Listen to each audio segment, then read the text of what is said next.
everyone for joining. Hey, how are Hi, you? I'm good. How are you? I am drinking tea. I'm drinking water. Okay, we've been sick in this house for like 2 weeks, and I'm totally hoarse today. So Oh, gosh. Well, I hope you guys start to feel on the up and up. I I'm know. feeling better now. It's just my Good. voice. I sound like this. So, Yeah, but I I'm love it. excited to talk today, and thank you everyone for joining. Oh my goodness, I got so many questions in the question box, and I've even gotten some follow up from our post today. So thank you so much for your help with today's post. Happy to. This is such an important conversation talking about trauma-informed parenting. And, I'm a trauma-informed therapist trained in many different modalities. I work pretty exclusively with new moms and families birth to five. I have an extensive history of working with children in the foster care system, children who are foster to adopt, and working with their caregivers and their parents. And that I had read some of the comments on your caption. Some people feel like the therapist does not, enjoy doing therapy with them, or the Mm-hmm. therapist does not, really connect with them and make a meaningful relationship, because oftentimes I think foster parents feel like they're the interim parent, and Yes. there are other parents that are more significant in the child's life. And that's really a shame, and certainly something I think would be important that we bring up. Whoever is taking care of these children, um, they are the important attachment figure in that child's life, even if Absolutely. they're only in the care of a foster parent for a brief period of time. The therapist's primary job should be about informing and supporting the attachment, because we believe so strongly in trauma-informed care, especially with the young children, is that when these children have a strong attachment to their caregiver, this is going to be protective for these Yes. children. This is actually what builds resiliency, not the trauma that they've experienced, right? You hear that all the time. Oh, this Yeah. kid will be resilient. No. They've been through Oh so my much. goodness. I hate when people say, "Oh, well, they'll just be so resilient." It's like, No, no, that's not exactly right. it's Well, and the I think relationship. to Yeah. your point, when a child is in crisis or has experienced, something major in their life, that attachment in those moments, I talk about a lot. Those little moments are so meaningful. And that's where at least I personally have found therapists to support me in my parenting and to Mhm. ultimately support the child. And Yeah. I know I put in the caption, I getting a therapist on board is my first ask as a foster parent. It's Oh, yeah. that mental health assessment. Let's start there. We have a long list, but let's start with that, because without, in my opinion, a therapist that is connected to myself and the child, you can't advocate. We need you. And I don't know if you checked my story, but I did a quick little poll. Like, had anyone ever felt like it was a bad fit with their therapist? I think like 80% of foster parents said that they felt a disconnect or that something wasn't working. And please share on your side, but like the thing you shared with me when we were chatting about this is like therapists want it to work. So Yeah. like let's talk about it. Don't be scared of those conversations, and let's modify the goal or figure out how we can better support the child and ultimately better support the attachment and all of that. Yeah. Well, I mean, I know just from like a bureaucratic perspective, in my experience in working in community mental health, there were many times where I would go back to my supervisor and say, hey, I don't really feel like this is the right fit. I want Mm-hmm. to connect to this family, but I can tell that they would maybe benefit with a therapist who has these kinds of, skills. Because again, what makes therapy so helpful is the relationship. What Yes. are we Yes. establishing between us? And like, it's just ridiculous to think that like every therapist is the right fit for every family. That's Yeah, not well, how and it that was one works. of the questions is like, how long do you give the relationship? That came in the question box. I have it up on my computer over here. But like, how long do you wait to see if the fit is right? I'd love your opinion. That's a really good question. So I would say it depends on who is funding the child's mental health care. So Yes, if yes. Thanks for bringing that up. that's really the answer. Because if you're funding it, if you're paying for this privately out of pocket, as soon as you feel like this is no longer a fit. It's not the client's job ever to try to make it fit with a therapist. It should feel like a puzzle piece coming together. And if it doesn't feel that way, then it doesn't matter how great on paper the therapist is. It's just not the right fit, and that is okay. But if your child's care is being funded by like a state program in California, it's called Medi-Cal, but every state is going to have its own program. If it's going to be funded there, then it's a lot more systems. We're jumping through a lot more hoops. Maybe it took us 2 months just to get the assessment itself. And then we realize going through the assessment process, this therapist just doesn't really get our family, or she's not really understanding my issues at home. Or, you know, I'm not really understanding this therapist's intentions. There could be a lot of different things that could cause some kind of miscommunication. In that case, I would suggest speaking directly with the therapist, maybe involving the therapist supervisor. Practically all therapists, coming from like a community perspective, have a supervisor who's there to help support. Transferring care from in like a community setting, transferring care from one therapist to the next because of preference is really quite hard. Like I was actually not successful with it. Oh no. Okay. Despite my advocacy and my calling in the families. You call my supervisor, advocate. I'm going to adjust and do everything I can. But if you're not feeling like this is the right fit for you, then I don't take any like personal, like I have no personal feelings about that. It's really okay. It's whatever is best for this child and for this family. But there's so much red tape and it's so bureaucratic that was a real challenge trying to. And I think as foster parents, especially new ones, they don't know that system. Yeah. I mean, I've had, you know, lots of experience with different therapists, and there's so much that goes on behind the scene that like when you only get a peek of it, you're like, oh, this makes way more sense why this is not happening or why this is so much harder, which is, again, you know, we talk about all the systems that are, you know, broken along the way. Sadly, this is one of them. And bringing it into this context of trauma-informed parenting, trauma-informed parenting really requires that we have a, you know, basic awareness of all of the systems of care. So like the family is a system. And when you have children in foster care, there is a really unique family system that this child has. This child has their biological family system, and then they have their foster family system. And some children have multiple foster family systems who they have traversed along the way. And then we have the school systems and the daycare systems and the mental health systems and the basic medical health care systems. We have the court and legal systems. We have so many different systems involved in this one person's life, or if it's siblings, in this sibling set's life. And then we wonder why everybody feels so strapped and so stressed and so overwhelmed, because we're also not given a roadmap to effectively navigate these systems. So yeah, that's something I see come up quite a bit and be a real challenge for everybody involved. Agreed. Well, that's why people come to the internet. I mean, let's be honest. That's why there's so much content and opinion and advice out there, because I think when you're in the situation, you're like, oh, I get it. There are so many things to navigate, and who do I listen to and whatnot. But I always tell people, trust your gut, try things, be open-minded. And if something's not working, fix it, because now is the time, you know? Okay. Do you want to get into some of the questions? Yeah, let's do it. Okay. So I kind of summarized, because there were some that kind of like fit into different groups.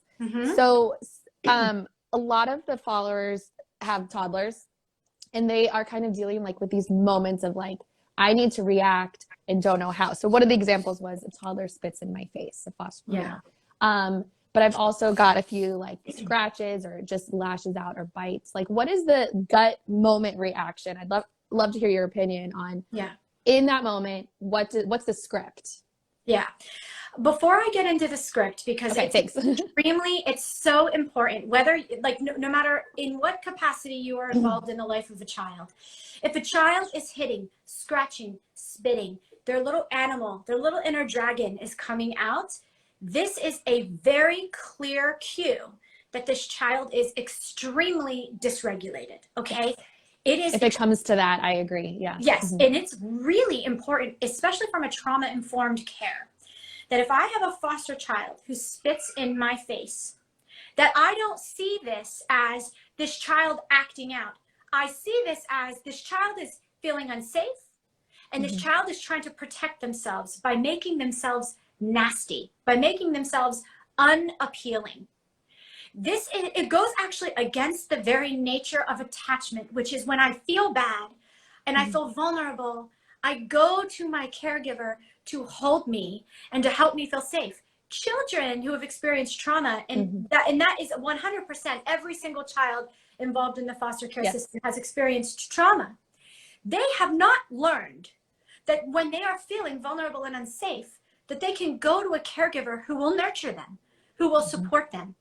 And so from a trauma-informed lens, we need to see that spitting as this child feels unsafe and has no clue how to get a very basic need for feeling safe met. Yeah. This does not mean that me as the foster parent am failing or that I'm doing something wrong. The very nature of trauma is something reminds me. It could be as simple as a scent, a sight, a sound. Something reminds me and immediately sends me into this visceral experience. And when we're talking about trauma in birth to 5, we're not talking a lot about mental recalls. These children aren't recalling very specific events. Their body is viscerally recalling, and therefore their body is viscerally reacting and responding to whatever stimulus. So as the parent in the moment with the child who is behaving this way, the first thing that we have to do is totally pause and think safety. How do I get this child in a safe situation? Something about this moment is not safe for this child. Is it too overstimulating? Do I need to turn off the TV? Do I need to open a window? So that's why I don't like to start with the scripts, because scripts give us this delusion that we can fix something by what we say. That's so what you're actually saying is don't speak. Take a pause. Don't speak. Yeah. Do not. This is not, when they are this dysregulated, it is not a moment to be talking. I agree. It is a moment to be pausing and to be assessing the environment and then set the stage. We want to set this stage for safety in this immediate moment for this child. If a child is spitting in my face, I might take that as I am physically too close to them. Yes. I was just about to say, back up. Back up. My body is overwhelming them. Yeah. Something is overwhelming. And I might even say that, whoa, you are overwhelmed. That might be the first thing I say instead of we don't spit.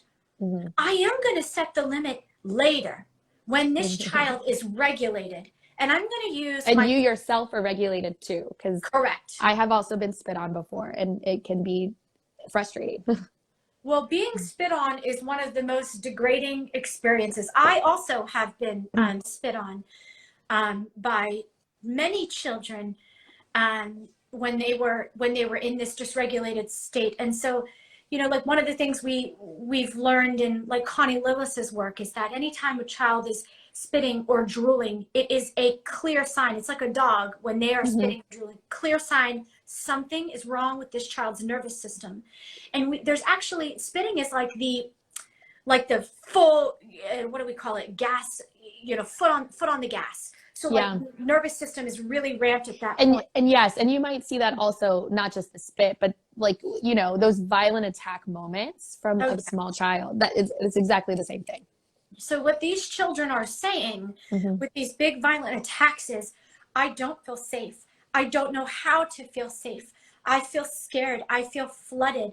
I feel overwhelmed. And what can really help us as parents of children going through this is to see that first. Because if you can see that, this is a child who is completely overwhelmed, who is totally overstimulated, and who doesn't know how to receive the warmth and the attachment and the connection that I'm offering to this child, that is going to drastically change how you show up for that moment. You will show up as okay, what do I need to do to help stabilize this child? As opposed to, how do I get this to stop? Yes. You see what I mean? I love that. I agree. I'm the same way. And I think that like when you sort of can remove yourself and just focus on, all right, what's happening around here? How do I fix that? It makes it a lot easier to manage as well. I think where foster parents get, overwhelmed is it's happening all the time, no matter what, or it's happening at daycare, preschool, kindergarten. And now it's not just something we're dealing with. It's, I have to now help the school or they're going to get kicked out. And now I'm not going to find care. It sort of becomes this, this domino. I want to say one thing too, because it's important to remember that you yourself might be the trigger because the child was removed and placed with you. And so they might be scared of you. Even though you're you have this home that's safe and comforting and all that, you're a stranger. And I think it's really important that as foster parents, we always remember, even if it's been a couple months, you are still a stranger. This child maybe didn't even know that the things that they were experiencing were harmful. They saw that potentially as positive and something that they want to return to, but you are different. And I think, it's important to remember that it might be you and that's okay. And we all got to reset. And that's why therapy is so important, to work on that foundation and working through all those hard moments. It is so important. I have worked with so many well-intentioned, well-meaning foster parents who really struggle with everything that you just said. But like, I'm here, I'm available, I'm up all night with them, I give them everything they need. I don't understand why they're resisting me or rejecting me. And so, we have to also kind of consciously deal with our own savior complexes that we go into this experience with. I loved that post that you put up recently. I thought I was going in to save the child, but I realized I wasn't there to help the child. I'm there to support the family. I thought I was going to get something out of this, but it wasn't about me. It was about these people here that I'm serving. So foster parents really seeing themselves as, in service of the biological family, I think is important. It's also humbling. And I think it means that our foster parents need more support. They need more help. So usually the way I used to structure my therapy when I had kids in care, I would meet with the dyad once a week. So I would do child-parent psychotherapy, dyadic work, and supporting their attachment and their relationship, and teaching about the child's trauma cues and helping the parent see the child in a different way and thus reinforce their attachment and their connection. And then I would also meet once a week privately with the foster parent on their own to offer them the support that they need for navigating the systems. How can I help you talk to the school? What can I do how can I support your son or your daughter in the school? How can I help you navigate all the different things? How can I help you navigate just like suddenly being a parent? You weren't a parent and now all of a sudden you're a parent of all children. Yes. How can I help you navigate and work through that? So and I would encourage you to advocate for that. I want to add, so oftentimes if you look at what's actually been prescribed or what the Department of Health has approved, there are often parent and therapist time built in. They're called collateral sessions. Thank you. Okay. I knew there was a term, but collateral sessions. So if you are not getting time, one-on-one time with your foster child's therapist, ask about this. And this is a good time to connect on, maybe the spitting in my face, spit in my face the other day. I didn't respond right. I need to reconnect soon now. How do I correct it? And what should I do next time? And I use that time to kind of like work through just maybe these smaller moments. And then the one other thing to ask for is sometimes there is an emergency moment where you, like a contact, or even it's the therapist, where you can call during a meltdown or during a moment, and they can be on speaker and they can coach. And if anything, just to be there to hear and to support you. Because sometimes I don't know if other people feel this way, but it's like, am I totally reading this situation wrong? Like, am I the one that's totally not doing this right? It's good to kind of have a third party in those moments, in my Yeah, experience. absolutely. And I think with foster parents, they can get caught up in like doing things right and Yes. fearing doing things wrong Yeah. because the system is so punitive and can really make us feel as if there is a right or a wrong way to do Hmm. things. Here's the truth. Yes. We have a trauma-informed lens that helps us understand the child, but we also have our own life lens. How Hmm. did I experience the world? That is going to inform and be a huge informant in how I experience this child in front of me. Even with my trauma-informed lens, my own history is certainly going to influence how I'm building an attachment with Yeah. the child. It can be deeply healing if we are very aware, and this is true for anyone, anybody involved in the life of a child. It can be deeply healing to be incredibly aware of yourself and how you are feeling triggered, how you are feeling reacted, what it actually brings up for you that this Hmm. child would even dare to spit in your face. Does it bring up issues around, defiance and compliance and Hmm. authority and power and control? And do you find yourself itching to have a little bit more control, which can be really quite the challenge when you have, especially if you're the parent of multiple kids who are in the system at one Yeah. time. You can really feel like you're working so hard to help keep a little bit of order and a Yes. little bit of Well, and containment in the home. especially in a world where, there is no order in foster care. Let's be real. There's so many ups and downs and changes that you want to have a little bit of peace or just a moment of control. And, I think as you get more experience as foster parents, you get a little bit more comfortable with Yeah. that losing some control. Yeah. Hmm. Mm. It's tough. I mean, do you have time for one more? I want to be Yeah, conscious of your time. let's do Okay. one more. Okay. Let me look through to see if there's, okay. The other one,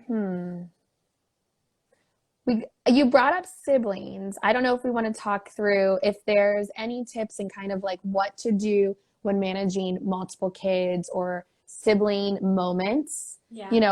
What's happening with the other child during this moment? What do you need to be aware of? And perhaps if the sibling is part of it, like, could you talk a little bit, just kind of give some. I liked your first example, how you kind of stepped back and paused. What do you Yeah. do in those moments with siblings? So one thing to keep in mind when it comes to children in a foster care setting that are all, that have kind of traveled together, you want to be aware of Mm-hmm. what their stories are. Were they split up at some point? Or have That's a these good point. children Mm-hmm. traversed from family to family to family? And if that's the case, this is who they have.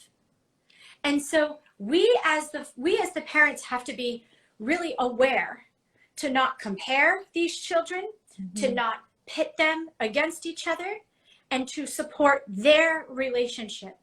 They Mm-hmm. have a very unique experience in the world, especially if they were split. I tend to see that children who are split and then come back together Yep. are fiercely protective. And if one Yeah. had a really Mm-hmm. positive experience in a foster home and the other did not have a positive experience, that can create a really interesting, difficult dynamic between the kids. So Yes. as the parents, we want to be very aware of their history coming in. Now, we may not always be so aware, so it is important to read through whatever court documents you get. Read it, know this child's story. And if you don't know this child's story, ask the social worker, ask the lawyer. Learn these two children's or three or Yes. however many And their story. real quick, if you don't get the court documents, ask the attorney or the CASA or the gal. There are certain things you're not allowed to see, but ask. Ask Ask. what minute orders are you allowed to see? So it's a good Because tip. what we want to do in a trauma-informed practice is we want to be speaking to children about their trauma as a group. in an age appropriate way, right? If you have a baby and a 5-year-old, I'm probably not going to talk to them as a group. But if I have like a 3 and a 4 and a 5-year-old and they've experienced trauma, I want to make sure that I am talking to them about the experiences that I had. You were with your tummy mom and daddy, or whatever their names are. You were with them. And then something really bad happened, or something really terrible happened. And that made you have to leave. And then you guys went to different homes, and you were at this house, you were at the big white house, and they were at the big blue house. And now you guys are here, and you're feeling really scared. I bet you're also feeling so happy to be together. Gosh, there's been a lot of hard things. So now as the parent, as a foster parent especially, you know, I would almost train my foster parents to be like therapists for these children. Yeah, I like what you did. You narrated what happened, the facts only, you know, and kind of opened the door though for a little bit more. Right. And, you know, and I think it's exactly right, is because we're going to be having these narratives with our foster kids all the time. Okay, sorry, continue. So in the case of like them having a fight or them being physical, it's no different to how I would navigate, you know, any other circumstance, right? Yes. How I would navigate 2 peers having a confrontation and 2 siblings having a confrontation is going to always be the same. If they are physical, I need to come in, we need to separate. We need to get into our bubble spaces, especially in any home with young children. They have to have a space that allows these children to really regulate their bodies. That could be a simple pillow on the ground. If a child is not accepting, if we have a child that is really particularly dysregulated by separating and feels very strongly about that, I might go in and I might be the separator, have one child here and one child here. My loves, we do need to calm our bodies very quickly. I need your ears on. So that might be something I would say to 2 children that are getting physical. If these kiddos are not getting physical, I don't want to interfere too much. I might notice, I might observe, hey, I hear that we're getting a little tense. Let me know if you need some help. Because I also want to keep in mind, from a trauma-informed lens, these children maybe didn't have a ton of, you know, modeling of healthy conflict resolution, of how to get in a fight and how to resolve a fight. They maybe didn't have that. And so I'm, again, putting on my like teacher hat. Okay, I'm seeing this as a potential moment and a probable moment that I need to teach these children these skills that they don't have. So if as parents, regardless of whatever capacity we are involved with our children, we are prioritizing connection and attachment. We are prioritizing this child's sense of safety. And then we are prioritizing communication. And we are prioritizing healthy communication, healthy conflict resolution, healthy boundaries. We are going to create an environment. We're going to create a container for the children that feels safe and predictable. And that is what children need. They need connection, they need healthy, predictable boundaries, and they need a consistent, safe adult. And that is what I think everyone in your community is lining themselves up to be. I know everyone in my community is doing the same. Yes. I will add one other thing that I do just from a practical standpoint. If I'm out of, you know, like in another room, but I hear things happening, I will move myself to a closer space where they can see me. Yeah. I won't necessarily interfere, but I will come closer so that they know I'm there. If they need me, I'm easier to access, and I can also intervene more quickly if needed, if it's, to your point, if it does become a safety thing. Right. But I agree, you know, they have to work out things. They have to learn the conflict resolution. And then they have to see the full circle. Like, we had a disagreement, we worked through it, and now we're going to go have fun. So I also like to stay nearby so that I can have a nice redirect when like it's settled enough that, you know what, guys, come over here. Can you help me fold this? Yes. You know, like something that I can now re-engage and also help regulate and kind of like put the finishing touch on it. Absolutely. And to your point, staying nearby is extremely important, especially if you know that your child is quick to dysregulate. Your child is quick to go, you know, go for the jugular. If you have a child that's quick to go there, then we really do want to keep ourselves within like an arm's reach or a gentle shadow. But I want to caution, and I usually caution parents on this. You have to be super mindful of your energy. Yes. Yes. If you're anxiously hovering in this moment, you are going to confirm for the child who already believes this is not safe, that this is in fact not a safe situation. So we don't want to be anxiously hovering. What we want to do, I try to busy myself. or we can just kind of be, you know, imagine yourself like a, what do they call it? Not on the ocean, the lighthouse. Okay, I'm like, I have no idea. I'm a lighthouse. Yeah. The lighthouse is sturdy, it's stable, it's unwavering, and it can be seen from anywhere close to the shore. So I'm going to be the lighthouse. I'm present. If you need me, I'm available. But I'm going to be really cautious about my rushing in or my anxious hovering over the child, especially with a child who does not have a foundation of safety, connection, and trust. They are going to receive that as controlling. You don't trust me. This isn't a safe moment. And they are going to react to that. Yes. It's a primal reaction. You won't be able to stop that if that's the energy. I mean, it all goes back to like, how are you feeling? How are you feeling as a caregiver? If I find myself, it's like a stressful day or whatever, I will just limit their interactions to begin with. You know, we'll have like, you know, set activities, or I'll just plan to engage just so that I can kind of rule out that there's going to be sibling disputes. You know, I will, if I'm not able, if I'm not in a place, or if it's been a really hard day, because I feel like if the day starts hard, it usually is hard all day, you know, then you just engage, interject. And it's a ton of work. I know all of you guys work tirelessly, and providing constant supervision and engagement is exhausting. And I mean, I just want to say, like, thank you to all of the families, because it is not unrecognized. I know you live in your homes, especially during COVID. No one really sees what you're doing, and but the work is hard, and it's appreciated, and it's meaningful. It is. It's so important. Some of the most important work to be done.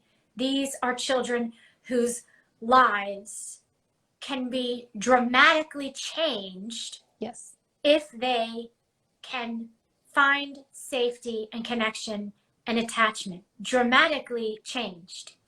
No matter what the circumstances, no matter if these children end up going on to another home, or they end up going back into, you know, the reunification.